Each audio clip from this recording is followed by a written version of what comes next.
A prophet once made a king's arm shrivel up in front of a crowd with a single sentence, then healed it just as fast with a prayer.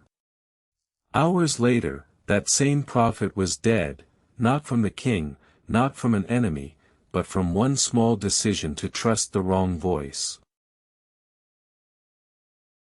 Israel has just split into two kingdoms, and Jeroboam, the new king of the north, has a political problem. If his people keep traveling south to worship at the temple in Jerusalem, their loyalty might drift back to the rival king there. His solution is to set up two golden calves, one in Bethel and one in Dan, appoint his own priests, and build a new altar, trading true worship for political convenience.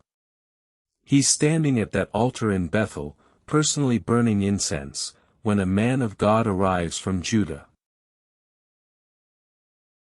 The man of God cries out against the altar itself, delivering a prophecy so specific it names a king who won't be born for roughly 300 years, Josiah, who will one day burn the bones of these very priests on this altar. As proof it's real, he says the altar will split apart immediately, and it does, its ashes spilling out in front of everyone watching. Furious, Jeroboam points at the prophet and orders him seized, and his own outstretched arm freezes, shriveled, unable to pull back. The king who moments ago controlled an altar now can't even control his own hand. Jeroboam, terrified, begs the man of God to pray for him. The prophet does, and the king's hand is restored on the spot. Grateful and probably a little afraid, Jeroboam invites him back to the palace to eat and offers him a gift. The man of God refuses, and explains exactly why. God gave him a specific, unusual instruction before he ever arrived: don't eat bread, don't drink water, and don't go home by the same road you came on. The point of the instruction seems to be total, visible separation from everything Jeroboam's corrupted worship system represents. He leaves by a different road, exactly as told. Word of what happened reaches an old prophet still living in Bethel, and he sets out after the younger man, catching up to him resting under a tree. He invites him home for bread and water. The man of God repeats the same instruction God gave him: he can't. The old prophet responds with a claim that changes everything. He says an angel told him, by a word from the Lord, to bring the younger man back and feed him. It isn't true.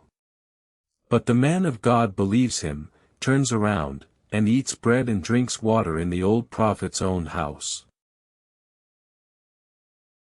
While they're still at the table, the same old prophet, now speaking an actual word from God, turns and tells the man he's just fed that because he disobeyed the specific command God gave him directly, he will die, and he will not be buried in the tomb of his ancestors.